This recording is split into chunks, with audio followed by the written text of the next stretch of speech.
ब्रिजेश कहे मेले में जो लाया था हमको कि ब्रिजेश कहे मेले में जो लाया था हमको कुछ चंद खिलौनों में मत વિસરો ઉनको કે જ્યારે એવું થાય કે નાનું બાળક હોય એ નાનું બાળક હોય ને જ્યારે મેળાની અંદર એના મમ્મી પપ્પા લઈ ગયા હોય એટલે ત્યારે અહીંયા કેવું હોય ઘણા બધા રમકડા હોય થોડી ઘણી એક બે વસ્તુ બેહવાની હોય એને મજા આવે એવી વસ્તુ હોય મનોરંજનની વસ્તુ હોય તો ત્યારે જે ઋષિમુનિઓ છે કે જે જૂના સમયની અંદર વ્યક્તિઓ હતા એ લોકોનો કહેવાનો મત એવો હતો કે એવી કોઈ મનોરંજનવાળી જગ્યાએ જ્યારે આપણને કોઈ માતા પિતા લઈ ગયા હોય તો ત્યારે એટલું એની અંદર નહીં તરબેતોડ થઈ જવાનું એની અંદર એટલું મન નહીં નાખી દેવાનું કે જ્યારે બહાર નીકળવાનો સમય આવે તો ત્યારે આપણે માતા પિતાને જ ભૂલી જાય કે જે વ્યક્તિ આપણને અહીંયા લાવવાવાળા હોય મનોરંજન અપાવવાવાળા હોય કે એવું આપણને ત્યારે ખ્યાલ ન હોતો હોય કે આપણે જે વસ્તુમાંથી હાથ મૂકીએ છીએ એની વસ્તુ આપણી થઈ જાય છે એમનામ આપણી નથી થતી ખીચામાંથી રૂપિયા દેવાવાળા આપણી ભેગા કોઈક મમ્મી કે પપ્પા છે કે જે વસ્તુ પાછળ આપણને એમ દેખે છે કે આમાં બેહવામાં બહુ મજા આવે છે અને ત્યાં બેહવા જાય ત્યારે આપણે અહીંયા પેલું ડગલું મૂકે ને એને પહેલાં 50ની ખોની નોટ પહેલાંથી પપ્પા કે મમ્મી હોય દેતા હોય એને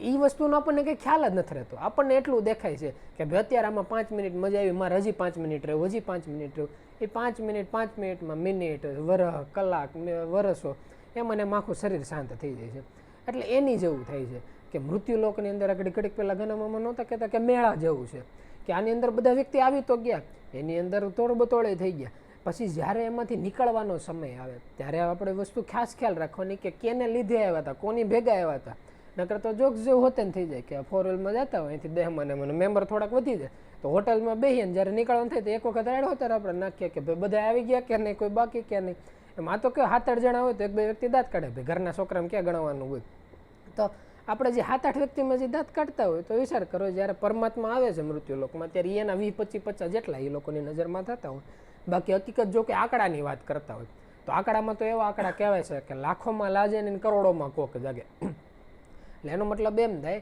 કે લાખોમાં લાજે ને 1 લાખ વ્યક્તિએ જેટલા પહેલાં તો મૃત્યુલોકમાં આત્માઓની જો કોઈ ગણતરી કરવાની તો કોઈ ગણિત નથી હકી એમ કારણ કે અબજોની અંદર મનુષ્ય મેજની છે પછી એમાં 184 પશુ પંક્ષી ને એક કીડ બેકડ આપણે જે બેક્ટેરિયા આવે જે વાયરસ આવે એ બધા ગણી લઈ એટલે એના કોઈ આંકડા જ ન ગણી શકે કે એટલા બધા આત્માઓ છે એમાંથી મનુષ્ય મેજની ગણવાની કે ભાઈ એટલા મનુષ્ય મેજની તો અત્યારની ટેકનોલોજી પ્રમાણે આપણે આંકડા ગૂગલમાં સર્ચ કરીએ તો આપણને આંકડા મળી જાય એટલે એવું કહેવાય છે કે લાખોમાં લાજે નહીં એનો મતલબ એમ થાય કે 1 લાખ વ્યક્તિ એક વ્યક્તિને આ વાત સાંભળવા મળે કે ભાઈ એવી હકીકત કોઈ વસ્તુ છે કે જેને પરમાત્મા તત્વની પ્રાપ્તિ થઈ શકે બાકી બધા એની આપણે ઓલા નથી કહેતા વખાણ કરીએ કે એની આપણે ઘડીક પહેલાં ઘણામાં વાત નહોતા કરતા કે અલગ અલગ ધર્મની અંદર અલગ અલગ નીતિ નિયમો અલગ અલગ રીતિ રિવાજો હોય એ કેવું છે કે 1 રૂપિયો 2 રૂપિયા 5 રૂપિયા કે નાના છોકરા હોય ને કે ખાવા પીવાના ચોકલેટના થઈ જાય પણ ઘર હકાવવા માટે ન જાય એમ એની જેવું છે કે જે હકીકત પરમાત્મા તત્વની પ્રાપ્તિની જે વાત છે ને એની કોઈ વાત ન કરીએ કે બાકી એમ કરીએ કે તમે આ રીતે પરમાત્માને વખાણ કરી શકો આ રીતે પરમાત્માને રાજી કરી શકો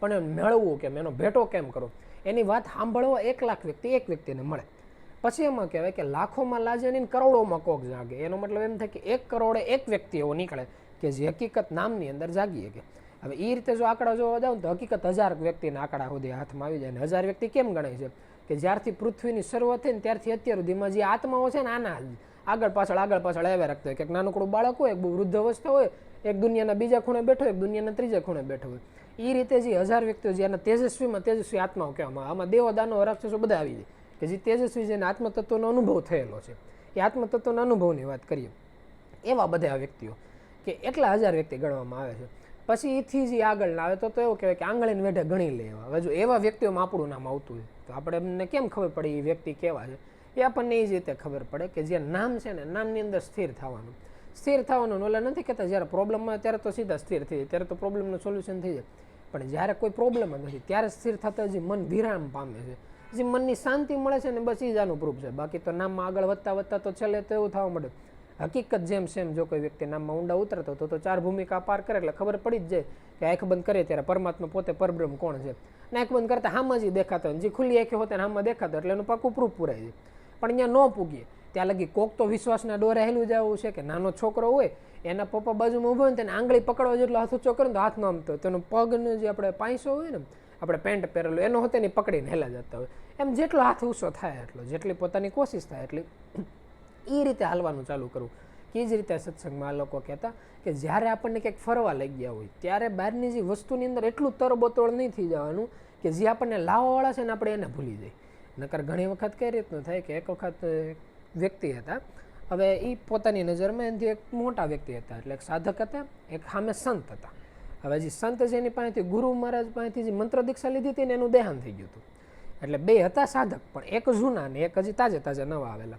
એટલે જે નવા સાધક હતા ને એના મનમાં ઘણા બધા સવાલો પ્રશ્નો હતા. એટલે જે જૂના સાધક હતા કે જે નામની અંદર થોડાક ઊંડા ઉતરેલા હતા, એને પૂછતા હતા કે મેં ઘણી વખત મારા મનમાં ઘણી વખત પ્રશ્નોને એવો આવતો હોય ને, પણ ગુરુ મહારાજ અથવા એની પાછળ ગાદીપતિ જે કોઈને હોઈપા હોય એને ઘણી વખત સવાલ પૂછી, એ લોકો એની રીતે અમને જવાબ દેતા હોય, બીજાની જવાબ દેતા હોય, પણ તમને મેં કોઈ પ્રશ્ન પૂછતા જ નથી જોયા, તમને કોઈ જવાબ દેતા જ નથી જોયા. તો નામની અંદર તમે એટલી તો હું એવી મહેનત કરી લીધી કે કેટલા સમય તમે મહેનત કરી, કેટલો સમય તમે ધ્યાનમાં બેઠા, કેટલો સ્મરણ કર્યું.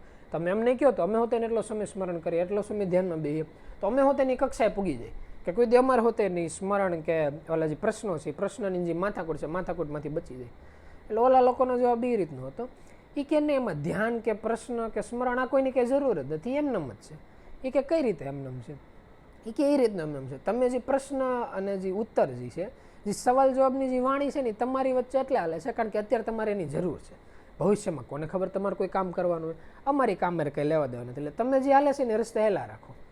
લાગે પણ તો તમને શું કામ કોઈ સવાલ નથી આવતો? કે મને સવાલ એટલે નથી આવતો એ કે ઘણી વખત સવાલ પૂછવાની ઈચ્છા થાય ને તો હોતે ને એવો મનમાં વિચાર આવે કે ધારો કે કલ્પના કરો કે કોઈ કોલેજ છે, કોલેજની ઊંચામાં ઊંચી ડિગ્રી છે ને ઊંચામાં ઊંચી ડિગ્રીની ઊંચામાં ઊંચી બિરુદ મેળવેલા આપણા પ્રોફેસર છે, જે આપણા સદગુરુ ગુરુ મહારાજ છે. એ કે અત્યારે મેન ખુરશીએ બેઠા છે કે ભાઈ એ લોકોની અંદર બધા નોલેજ ને બધે સવાલ છે.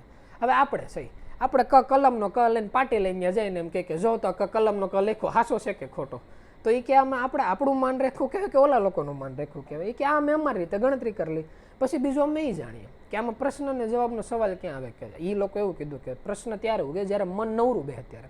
મન જ નવરું નહીં બેહવા દેવાનું. જે 6 શબ્દ છે ને આનું સ્મરણ ચાલુ રાખીએ. મન કંઈક નવરું બેહે તો કંઈક બહારથી કચરો લઈને આવે ને, એ કચરો જ ન આવે. એટલે અમે આ રસ્તે હાલીએ છીએ. એ વ્યક્તિ એના રસ્તે હાલતા હતા, આ વ્યક્તિ આના રસ્તે હાલતા હતા. વાત બેયની સાચી હતી. જ્યારે સવાલ આવે ત્યારે સવાલ એટલે પૂછીને એનો જવાબ લઈ લેવાનો કે એમાંથી સીધું મન સ્મરણના રસ્તે લાગી જાય.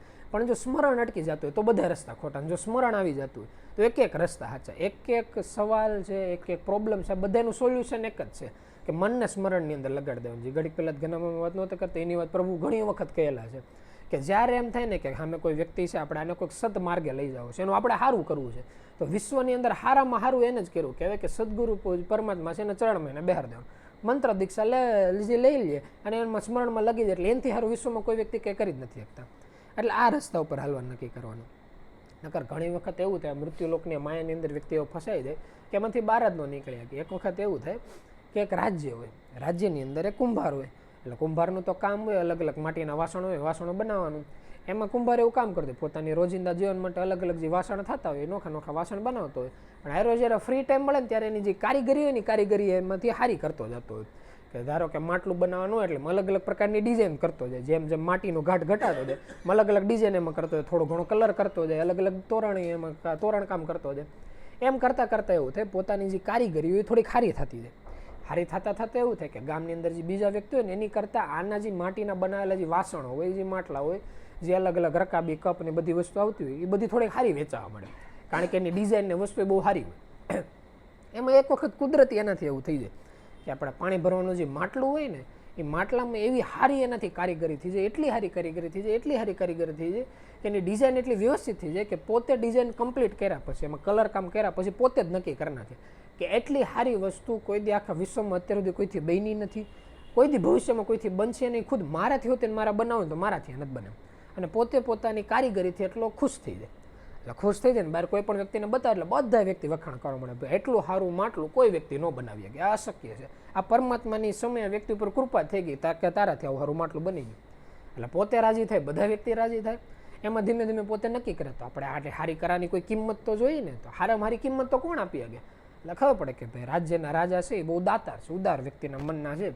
એટલે ત્યાં જઈને પોતાની કારીગરી બતાવે કે જો આ માટલું છે મારાથી એક જ વખત બન્યો. ઓલા ઘણી વખત ન કે ભાઈ વન ટાઈમ એડિશન છે, અમુક ઘડિયાળમાં એવું, અમુક 4-wheelerની અંદર હોય કે ભાઈ એટલા જ પીસ બહાર પડ્યા છે ને એટલા જ પીસ તમે લેવો, આની સિવાય નવા પીસ બહાર પડવા નથી, નવા પીસ મળે એમ નથી. એટલે એણે કીધું ભાઈ આખા વિશ્વની અંદર એક જ આવું માટલું છે, એક જ વખત બની ગયું છે. હવે ખુદ મારાથી હોતે આવું માટલું નથી બની ગયું. તો તમને શું લાગે આ કારીગરીની કિંમત કેટલે કે? રાજા જો એને હોતે માટલાની જે કારીગરી એકદમ વ્યવસ્થિત દેખાય. એટલે કે એની વસ્તુ તો તે એક નંબરની બનાવી છે. બોલ તારે શું જોઈએ? એટલા સોના દાગીણા હીરા જવેરાત ઘોડા જે કાંઈ વસ્તુ જોઈએ લાગે રાજા તમે તમારી રીતે જી દો એમાં રાજી છું. રાજા બહુ સારી એવી એની કિંમત દે, એટલી કિંમત દઈ દે કે કોઈ અમુક જગ્યાએ આખા એક નાના એમ થાય એકાદા બે ગામડાના માલિક થઈ જાય ને એટલી બધી કિંમત, એટલે કિંમત દઈ દે. ઓલો વ્યક્તિ ત્યાંથી નીકળી જાય. પછી જે વાત હોય ને બધી ફેલાઈ જાય કે આટલું સારું જે માટલું છે ને એ રાજાના દરબારની અંદર છે. એટલે બધા વ્યક્તિ ધીમે ધીમે અહીંયા જોવા જાય કે એવું તો કેવું માટલું છે કે રાજા એટલું મોટું જે ભેટ છે ને ઓલા કુંભારને દઈ દીધો કે આખી જિંદગીને કંઈ કરવું નથી પડે. એટલે ધીમે ધીમે એક બે વ્યક્તિ, બીજો વ્યક્તિ, ત્રીજો વ્યક્તિ એમ કરતાં કરતાં જોતા જાય. એટલે રાજાને એમ થાય કે એટલા બધા વ્યક્તિ જોયો તો આપણે એને 100 પીસની જેમ રાખીએ. એટલે રાજા 100 પીસની જેમ રાખે કે બધા વ્યક્તિ ત્યાંથી હેલા જાય, ઓલું જે માટલું એની જોતા જાય. પછી ધીમે ધીમે સમય જાય, સમય જતાં જતાં એવું થાય કે જે રાજા હતા એને નામ લેવાની ઈચ્છા જાગે. એના રાજ્યની અંદર પહેલાંથી ગુરુ મહારાજ વ્યવસ્થિત એક જગ્યાએ હોય અને કુદરતી રીતે સત્સંગ સભામાં જવાનું ચાલુ થાય. સત્સંગ સભામાં જતાં જતાં ત્યાંથી નામ લેવાની ઈચ્છા થાય. મંત્ર દીક્ષા લે. એટલે મંત્ર દીક્ષા લે ત્યારે આપણે કહેવાની નિયમ છે કે ભાઈ આજથી તન મન ધન અમે તમને અર્પણ કરીએ છીએ, અને એની સિવાય જે કોઈ વ્યક્તિ જે કંઈ બરોબર લાગી વસ્તુ અર્પણ કરે. એટલે રાજા નક્કી કરે કે આપણા રાજ્યની અંદર સૌથી કિંમતીમાં કિંમતી જે વસ્તુ એની આપણે અર્પણ કરવી છે. એના મગજની અંદર ઓલું માટલું આવે કે ભાઈ આપણે તન મન ધન તો અર્પણ કર્યા છે, પણ આમાં કાંઈક દેવું છે. એટલે જો માટલું એની ગુરુ મહારાજને આપે કે માટલાની એટલી મેં કિંમત ચૂકવી છે કે આની જેવું બીજો કે માટલું જ નથી. એટલે ગુરુ મહારાજ કે વાંધો નહીં. એટલે એ આખા હમાસર પાછો એટલે બીજે બધે વયા જાય કે ભાઈ એક તો રાજા હતા ને કોઈ વ્યક્તિને ગુરુ તરીકે ધારણ કર્યા, એટલે જે નાનું અમથું જેની ઝૂંપડીની મહેલ હતું એની જગ્યાએ બીજા બધા વ્યક્તિ હોતે ત્યાં જાય. આમ નહીં તો આમ કે ભાઈ પરમાત્મા તત્વની પ્રાપ્તિ થાય કે નહીં, પણ ગુરુ મહારાજને ખબર પડે કે ભાઈ આપણે આ સંપ્રદાયમાં છે કે આપણે આમાં છે તો થોડું ઘણું સારું પડે. એટલે રાજા અરે હારી રાખવા એ વ્યક્તિ ધર્મની અંદર જોડે કે જે બહાર આપણને મોટા ભાગે એ રીતનું જો સાંભળવા મળતું હોય. એટલે એ રીતે બહુ બધા જોડાવા મળે. પછી ત્યાં હોતે લાઈન થઈ જાય, માયા લાઈન થતી ઓલું માટલું જોવા માટે. ધીમે ધીમે બહાર એવું બહાર પડવા મળે. એટલે ગુરુ મહારાજ એ હોય ને એમ કે તો માટલાનો બધા શું ઉપયોગ કરતા. એટલે ઓલા લોકો એમ કે ભાઈ લીગલી પાણી ભરવા ઉપયોગ કરવાનો હોય, પણ આ બધા એક રીતે 100 પીસ તરીકે બહાર રાખતા. એટલે ગુરુ મહારાજ બહાર ડિક્લેર કરે કે હવેથી છે ને આપણે જે કંઈ પાણી પીએ યાદ માટલાનું પાણી પીવાનું. એટલે બધા જે આપણે સેવા ભાવી વ્યક્તિ હોય બધાને કહી દો કે ભાઈ રોજ સવારે માટલાની અંદર પાણી ભરાઈ જવું જોઈએ, સાંજ સુધી આપણે આ જ માટલામાંથી પાણી પીવું. જ્યારે આમાંથી પાણી પૂરું થઈ જાય ત્યારે જે વિસળવાનું જે કંઈ સિસ્ટમ આવતી હોય એ લોકો એની રીતે કરી નાખે. માટલાનું વ્યવસ્થિત ધ્યાન રાખવાનું. એટલે બધા વ્યક્તિ ગુરુ મહારાજના દર્શન કરે, ભેગા માટલાના દર્શન કરે, અને માટલાની જે દેખાભાળ કરવાની એ બધા હોતે કરે. એમ કરતાં કરતાં એક દિવસ, 2 દિવસ, 6 મહિના, વર્ષો, ઘણા વર્ષો વયા જાય અને જગ જાહેર થઈ જાય ગુરુ મહારાજ માટલા સિવાય પાણી પીતા નથી, એની સિવાય પાણી ફાવતું નથી. એમ કરતાં કરતાં પેઢી વહી જાય. એ ગુરુ મહારાજ નીકળી જાય, એની સિવાય જે બીજા ગુરુ મહારાજ હોય જે વાહેલી પેઢી આવતી હોય એ લોકો અહીંયા જોડાઈ જાય. એ લોકોનો હોતે એક જ નિયમ કે ભાઈ આ માટલામાંથી પાણી પીવાનું. એમાં એની સિવાય આ નીતિ નિયમો કેમ આપણે કે ભાઈ આપણા ધર્મમાં આ રીતે જ આવે, એમાં ધર્મમાં આમાંથી જ પાણી પીવું ને એવું ચાલુ થઈ જાય. એમ કરતાં કરતાં એવું થાય કે એક નવો સાધક એ જગ્યાએ જોડાય.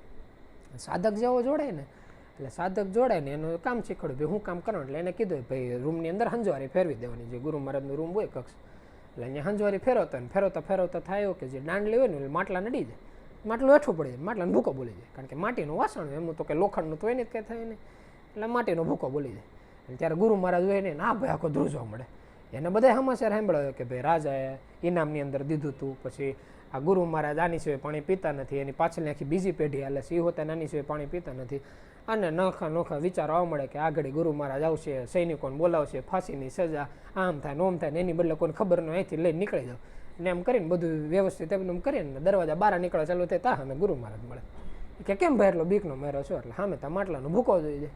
એટલે જો માટલાનો ભૂકો જોયેલો છે આ વ્યક્તિને સામે તા તો ઓલો ભાઈ ધ્રુજતો હોય એ કે ગુરુ મહારાજ મારાથી ભૂલ થઈ ગઈ, મારે કરવું નહોતું થઈ ગયું, ખાલી એક ઠોકર અડી ગઈ ને એમાં માટલાનો ભૂકો બોલી ગયો, પાણી અહીંયા પડેલું છે કે મારે જાણી જો નહોતું કરવાનું, મને જ કંઈ ફાયદો થતો નથી, તમે મને મુક્તિ દઈ દો, ભલે ઓલો મોક્ષ મળે કે ન મળે, રાજા પાસે મોકલતા નહીં, એ કે અહીંથી ખાલી મુક્તિ દઈ દો એટલે તમારી સેવા ચાકરીને બધાનું ફળ આવી ગયું.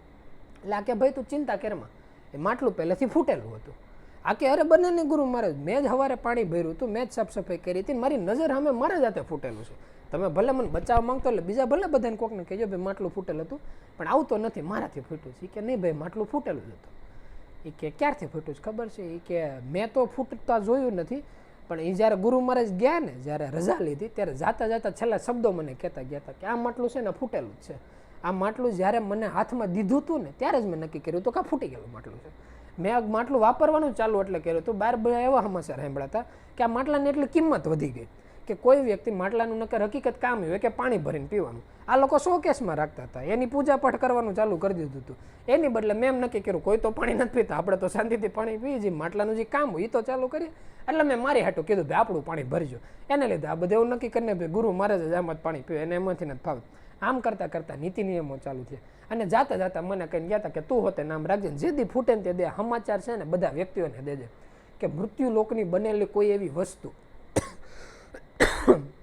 આ તો આપણે વાત કરીએ કોઈ માટીની, બાકી મૃત્યુ લોકમાં જેટલી વસ્તુ દેખાય, કોઈ મકાન હોય, જમીન હોય, આ ફોન હોય, ટેકનોલોજી વાળી વસ્તુ છે, 4 વ્હીલ છે, હીરા દાગેડા, જેટલી વસ્તુ છે, કોઈ વસ્તુ આકાશમાંથી પાણી સિવાય તો કંઈ પડતી નથી. જેટલી વસ્તુ છે ધરતીમાંથી નીકળીને ધરતીની અંદર જ હમાઈ જવાની છે. પણ જ્યારે વસ્તુ વ્યક્તિ આપણને મળે છે ત્યારે હકીકત એનું ધ્યાન રાખવાનું. જેટલો સમય માટલો ગુરુ મહારાજ પાસે હતો ત્યારેનો જેમ ઉપયોગ કરવાનો તો એમ એણે કર્યો હતો. માટલાનો ઉપયોગ એક જ પાણી ભરીને પીવાનો, એ જ રીતે એનો ઉપયોગ કર્યો. જ્યારે વ્યક્તિને ખ્યાલ આવી જાય કે આપણી પાસે જે કોઈ વસ્તુ પરમાત્માની કૃપાથી આવી છે એનો વ્યવસ્થિત ઉપયોગ કરવાનો, 100% ફરજ નિભાવવાની. પછી મનથી નક્કી કરીને રાખવાનું કે આનો અંત છે જ. જો આ બે વચ્ચેનો જે તાલમેલ છે આ કોઈ વ્યક્તિ કરી શકે ને તો નામની અંદર ઊંડા ઉતરી શકે. નકર તો ઓલા જેવું થાય કે બાળકનો જન્મ થયો હવે મરી જવાનો છે તો પછી બાળકનો જન્મ થાવો, ધ્યાન રાખો, મોટો કરો, આ કઈ વસ્તુ જ ન આવે. એની બદલે એવું રાખવાનું કે જેનો જન્મ છે એનો અંત છે, કે લગ્ન થયા તો છૂટાછેડા થવાના જ છે, કા બેના અંત શરીર પડવાના છે તો એનું અંત થવાનું છે, મકાન બેનું છે તો એ પડવાનું જ છે. એમ જો કોઈ નિર્ણય લઈને કામ કરે તો કોઈ વ્યક્તિ કર્મ જ ન કરી શકે. એની જગ્યાએ વચલો રસ્તો છે કે જે કોઈ વસ્તુ એવી છે એનો અંત થવાનો છે મનથી ખબર હોવા છતાં એ વસ્તુ વ્યક્તિ કે પદાર્થ હારે જોડાયા વગર છતાં એની હારે જે જીવન છે એવી રીતે જીવવાનું કે ફરજ હારે નિભાવવાનું. કે જે કોઈ વ્યક્તિ સામે એવા ફરજ હોય 100% પૂરી પાડવાની તો હોતે એની હારે જોડાવાનું નહીં. આ રીતે જિંદગી જીવવાની રીત છે ને આને જ કૃષ્ણ ભગવાને ગીતા સારની અંદર એવું નામ દીધું છે કે જેને આપણે નથી કહેતા જ્ઞાન યોગ, આને એ જ નામ કીધું કે કર્મયોગ કીધું. એવું કર્મ કરો કે જેની વાહછળ તમારું કર્મ બંધન ન લાગે. આ કઈ રીતે ન લાગે? એક જ રીતે ન લાગે. મન લાગે કે ન લાગે, મન સ્મરણમાં લાગ્યું એટલે એ વસ્તુમાં નથી લાગ્યું. કોઈ વ્યક્તિ એમ કહે છે કે ભાઈ ફોન આપણો છે,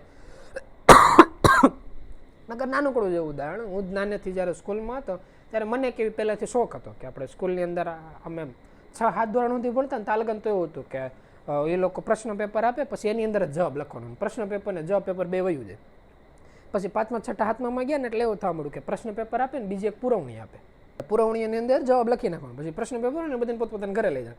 એટલે મને પહેલાંથી એવી શોખ કંઈક મેં 7મા ધોરણથી 10, 11, 12 સુધીને એક પ્રશ્ન પેપર સાચવીને રાખ્યા હતા. એક મારો એક પાકેટ જેવું હતું, વરસ પૂરું થાય એટલે બધા ચોપડા પશ્ચિમમાં જવા દે પણ બધા પ્રશ્ન પેપર સાચવી રાખવાનું. ખબર નહીં એનું શું કરવાનું હતું પણ લાંબા ટાઈમ સુધી સાચવીને રાખ્યા હતા. અમે એક વખત એક પેપર ફાટી ગયું એક જગ્યાએ બીજે ને તો બહુ દુઃખ થયું કે આમ થોડું પેપર ફાટી જાવ ને એટલો ટાઈમ વાંચવાનો તો તેને હેચવાનું. જ્યારે 12મું પૂરું થયું ને ત્યારે નક્કી કર્યું હાલો બધું ભણતર પૂરું, બધું ગયું. એવી રીતે હમણાં ઓલા કંપનીનું થયું એટલે કંપનીમાં મારા આઈ કાર્ડ આવે, આઈ કાર્ડ પૂરું થયું ને 7 વર્ષ એક જગ્યાએ નોકરી કરે એટલે ત્યાં એવા નિયમ હતા કે કાં તમે આઈ કાર્ડ જમા કરાવો નકર 1000 રૂપિયા છેલ્લા પગારમાં જ કપે જાય. ઘડીક 2 મિનિટ પૂરતું મને એમ થયું હતું કે બધું હાસો તો કે કાંઈ કાર્ડ હાસો 1000 રૂપિયા જાય જ ને પણ એક નિશાની તરીકે રહ્યા. પછી 2 મિનિટ પૂરતું નક્કી થયું કે જો 7 વર્ષ એક જગ્યાએ નોકરી કે નહીં નામનું આઈ કાર્ડમાં આપણું મન રહી જાય છે તો છેલ્લે તો બધું વેરી સમોટી મૂકીને જવાનું છે. એટલી મોટી દુનિયા ધંધાન આ બધું રહીને તો કે દે મૂકી શકશું. અને પછી એમને ઓલા કંપનીવાળા દઈને આવતું નકર કિંમત ઓલી 1000ની નહોતી, કિંમત આની હતી કે વસ્તુ મૂકી એટલે એ રીતે મૂકી દેવાની કે આને કાંઈ લેવા દેવા નહીં. નકર અમારા કંપનીમાં એવું થતું જો કે ખબર નહીં બહાર કે જોયું કે ન જોયું પણ ત્યાં એ લોકોનું જીવન એવું હતું. અમારે કોલેજમાં હોતે ને જોયું હતું કે હોસ્ટેલમાં સવારથી સાંજ સુધી ભેગા રહેવાવાળા, પછી આખો દિવસો હોતે ને ભેગા રહેવાળા, 4-5 વર્ષ ભેગા રહ્યા આવે ને તો છેલ્લે નીકળે ને તો વ્યક્તિ હકીકત રોતા કે ભાઈ વ્યક્તિ ભેગા થયા હવે નીકળી ગયા. એ રીતે જ વિખૂટા પાડતા કે આજ પછી ક્યારે ભેગા ન થાય. જેવી રીતે વ્યક્તિનું મૃત્યુ કેમ થઈ ગયું હોય એવી રીતે કંપનીમાં હોતે ને અલગ અલગ દેશના રાજ્યના ભેગા થયા હોય. હવે એ લોકો 2-3 વર્ષ 5 વર્ષ સવારથી સાંજ સુધી એ લોકો હારે જ રહેવાનું એટલે ઘરના સદસ્યો જેવું હોય. અને જ્યારે નોખા થાય એટલે મનથી એમ જ નોખા કે હવે કંપની મૂકે એટલે કોઈ ભેગા જ નથી થવાના. એટલે જાનપણથી ભેગા હોય કેવી રીતે મૃત્યુ થઈ ગયું એવી રીતે રોતા. તે પહેલી વખત હું જોતો મને જ એમ થતું મેં કીધું આ શું નાટક છે પણ બધાય કરતા. અને ધીમે ધીમે જ્યારે નોખું પડવાનું થયું ત્યારે મને એમ લાગ્યું કે નહીં આ બધાને દુઃખ તો થતું હોય છે. પછી જ્યારે એમાંથી આગળ જતા ગયા ત્યારે એવું લાગ્યું કે એ વાત કેવી હેલી છે. બાકી નહીંના મને એકાદી વસ્તુની અંદર હોતે ને મન લાગતા એટલી જ વાર લાગે છે. એટલે ધ્યાન રાખવાનું કે કોઈ પણ વસ્તુ જ્યારે હાથમાં ત્યારે જ નક્કી કરવાનું કે આ મૂકી દીધેલી જ છે. કે કોઈ પણ વસ્તુ જ્યારે આપણે હાથમાં લઈ કોઈ પણ વ્યક્તિ પદાર્થ કે જ્યારે વસ્તુ આપણી પાસે આવે ત્યારે ફરજની આધારે એની હારે જોવાનું. જ્યારે એમ કરીને જિંદગી જોઈશું ને ત્યારે મગજ એકદમ સ્થિર થઈને હાલ છે. કે ઓલા ગુરુ મહારાજે કેમ કીધું કે જ્યારે હાથમાં હતું ને ત્યારે જ માટલું ફૂટેલું હતું. આ તો પરમાત્માની દયા અત્યાર સુધી આપણે એનો ઉપયોગ કરીએ ગયા. એમ જ્યારે એ રીતે જિંદગી જીવીએ ત્યારે મનની જે સ્થિરતા છે, જે પરમાત્માની દુનિયા છે એ દુનિયાની જેમ છે ને એવી રીતે આપણે એનો નશો કરી શકશું. જેમ છે એમ એને દુનિયાને માણી શકશું. જેમ ફરવા આવ્યો તેમ હકીકત રાખશું. જ્યારે આપણને ખબર પડશે કે આ ભાડાની જગ્યા છે, ભાડાની રીતે રહેવાની જરૂર છે, એને આપણું કરીને રાખવાની જરૂર નથી.